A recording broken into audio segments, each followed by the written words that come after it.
Vamos então à primeira pergunta. Doutor, o que muda em relação às férias? Bom, Edilson, existem três modificações principais feitas pela reforma trabalhista. A primeira diz respeito ao fracionamento das férias em até 3 períodos, logicamente com a anuência do empregado. A segunda se trata de uma modificação pontual para aqueles empregados acima de 50 anos e menores de 18 anos de idade, que não há mais a restrição de que essas férias sejam gozadas de uma só vez. E a última modificação diz respeito à vedação de que o início das férias se dê no período de 2 dias que antecede feriados e o descanso semanal remunerado. Eu me chamo Fabrício Lima Cunha, eu gostaria de fazer uma pergunta. Doutor, a perda do direito do trabalhador? Fabrício, excelente pergunta. Bom, eu acredito, opinião pessoal minha, que a reforma trabalhista ela tenha tido um déficit democrático na sua aprovação, o que dá a entender que a maioria dos dispositivos tenham retirado alguns direitos da classe trabalhadora em detrimento de um acréscimo, de um incremento de direitos para o polo patronal.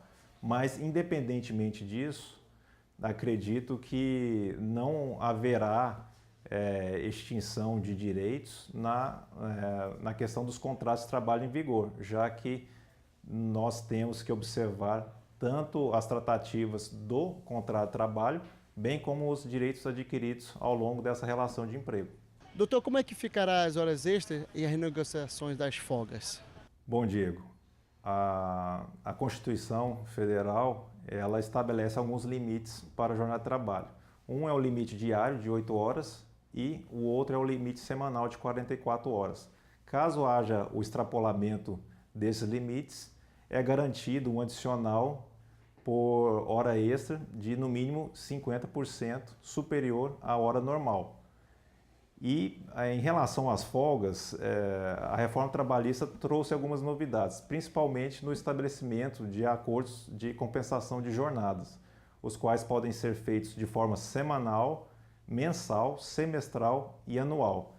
Tudo isso, logicamente, com a anuência tanto do empregado quanto do empregador.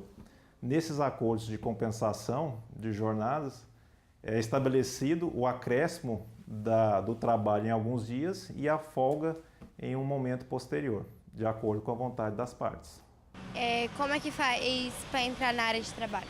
Diana, a Constituição Federal proíbe o trabalho em condições insalubres, periculosas e penosas para os menores de 18 anos, bem como qualquer tipo de trabalho para os menores de 16 anos, à exceção do contrato de aprendizagem para os maiores de 14 anos. Acredito que a sua dúvida ela deva ser respondida pela possibilidade do estabelecimento de um contrato de aprendizagem. É um contrato especial que é regido pela CLT para o prazo determinado e ele visa a estimular essa formação metódica da aprendizagem.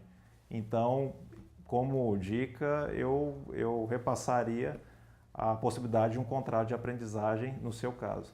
Meu nome é Cleiton Mendonça, eu trabalho com joias. Eu queria saber em que ônus acarreta quando a empresa ela dá uma justa causa para o funcionário, tanto para um lado quanto para o outro. Cleiton, obrigado pela pergunta.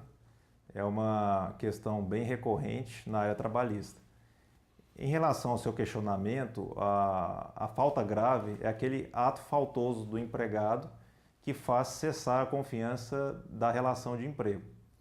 Esse ato faltoso pode ser caracterizado como uma improbidade administrativa, uma incontinência de conduta, um mau procedimento, insubordinação, indisciplina, dentre outros.